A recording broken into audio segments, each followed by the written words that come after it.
BrickLink, in my opinion, is a godsend for LEGO builders and enthusiasts around the world. You can literally find any used or any new LEGO piece for any set, minifig, or MOC. However, after placing dozens upon dozens of orders on BrickLink over the past few months, I learned that it's not always the cheapest place to find the LEGO pieces you are looking for. So, before you place your next order, check out the tips in this video and learn how to save the most on your next build. And before I get started, I love creating LEGO videos and I really need your support, so make sure you hit the like and subscribe to the channel. That would really be appreciated. Now, before I get started, let me give you a little context.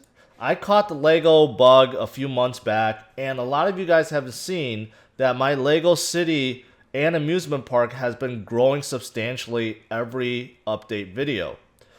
I've been buying every set out there. However, since then, I've slowed down my city building because I wanted to get into MOCs and also pay attention to the finer details to my city, such as tiling the sidewalks and also looking for things to create elevation, such as burps for mountainsides. But what most people don't realize when they first shop on BrickLink, just like me, is that there's shipping, there's minimum buy requirements, and quantity is not always there. And because of these, every order that may seem like they're cheap always ends up more expensive and at least a few dollars.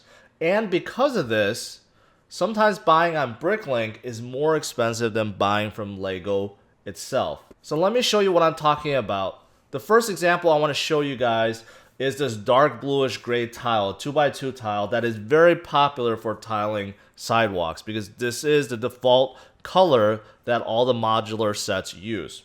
I already sorted this list by USA sellers and by the lowest price. As you can see, there are many vendors selling these at 8 cents a piece, but then it starts going up pretty fast. You can see 9 cents, 10 cents, 11 cents, and so forth. It starts going up pretty quick. So the first problem is, if you're in the market for a large quantity, then you're out of luck. You can't find them at these low prices. So for example, if I wanted to buy 100 for myself, I would have to keep scrolling and scrolling and scrolling until I found someone with at least 100. And in this case, it's Get Your Bricks, y'all, which has 877 of these. Unfortunately, the price is now up to 11 cents per tile and not 8 cents anymore. And 11 cents per tile doesn't sound too bad until you realize that Pick a Brick from Lego.com is selling each one at 8 cents. And you don't have to worry about restrictions because with Pick a Brick, you could buy up to 999 of each piece. So in this example, it would be much cheaper to buy the dark bluish gray tiles from Lego itself than BrickLink. Now, besides large quantities, what about small quantities? Say I wanted to buy 10 tiles.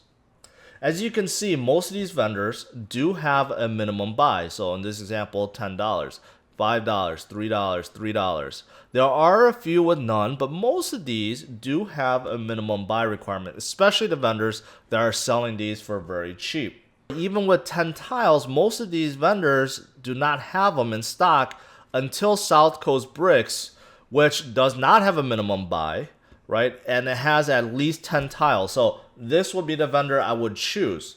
What you don't realize is that there is shipping, right? As a newcomer to BrickLink, you would figure, okay, I could just buy 10 tiles for 10 cents each. That's $1. That's a steal. I get what I want. However, if you add in $3 to $4 for shipping charge, which is basically the average from all these vendors, now you're looking at 10 tiles for at least $4 to $5, which means that each tile averages out to be about 40 or 50 cents each. So it's no longer a bargain. So you think about it, you could either pay 40 or 50 cents each, or you could pay 8 cents each from Lego itself. So in this example, with large quantities and small quantities, it's actually much cheaper to buy these tiles from Lego itself than BrickLink.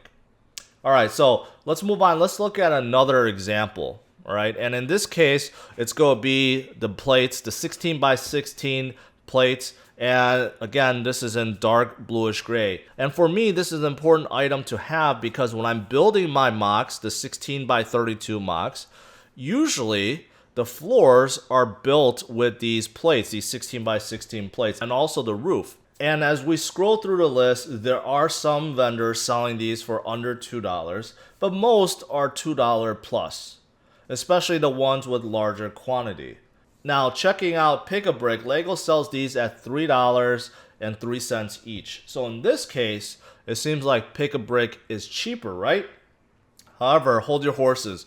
Let me show you a secret way to find a lot more LEGO parts that are not within Pick-a-Brick, and they can be also substantially cheaper. What you want to do is go to categories and then go to replacement bricks, all right? And then go to buy bricks. Now they ask you where you live and how old you are. You submit, and then over here, this is where you would search by the element or design number.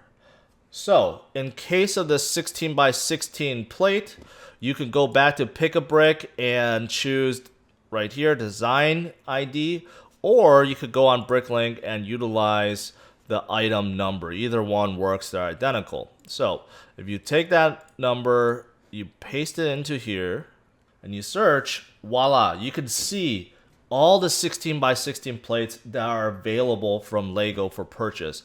Most of these are not even listed in Pick-a-Brick. And if you look at the plate in question, the dark bluish gray plate, you'll see that it is being sold for $1.99 here. Roughly the same as BrickLink. However, you don't have to worry about quantity because you can buy as many as you want. Although a lot of these plates are out of stock, they get stocked every so often, and you get to find a lot of unusual colors that you normally don't see anywhere else. Now lastly, let me show you one more example. In this case, a 16 by 32 green base plate, and this is actually a very popular base plate. Now, besides the first two vendors, you can see that most people are selling this for over $6. And if you want to buy it in quantity, Chrome Bricks would be the vendor to buy from. He or she has 59, and they're going for $6.50 each, which to me sounds very high. But unfortunately, if you're limiting yourself to BrickLink, this is what you would have to pay if you're looking to buy more than a few. If you go back to buy bricks and you search, you can see that you can buy them directly from LEGO for $4.28 each without any limitation. So you do get a substantial savings if you buy this base plate from LEGO itself. Alright, in conclusion, I want to say that I love BrickLink. The vendors are usually very fast at shipping, which is a huge advantage over LEGO themselves because they always take weeks to ship. However, for parts that I need large amounts of, and timing is not an issue, I now always check Pick-a-Brick and Buy Brick section first before buying on BrickLink. And because of the shipping costs, I also find myself buying a lot more pieces on each order to balance out the price of each brick. Lastly, I want to say besides buying from Lego.com, you could also pick up a lot of these pieces from Pick-a-Brick walls within the LEGO stores themselves, and that is a great way to get a lot of pieces for really cheap. I'm talking about 1, 2, or 3 cents each, depending on how you stack within the container. And periodically, you can find great deals on eBay as well. And that's it, guys. Hopefully you learned something from this video. I've definitely learned a lot over the last few months, and hopefully these tips will help you save some money on your next build. What are your thoughts? Please leave them in the comments below, and make sure you hit the like and subscribe to the channel. It really helps me grow. Thanks, guys. Take care. Bye-bye.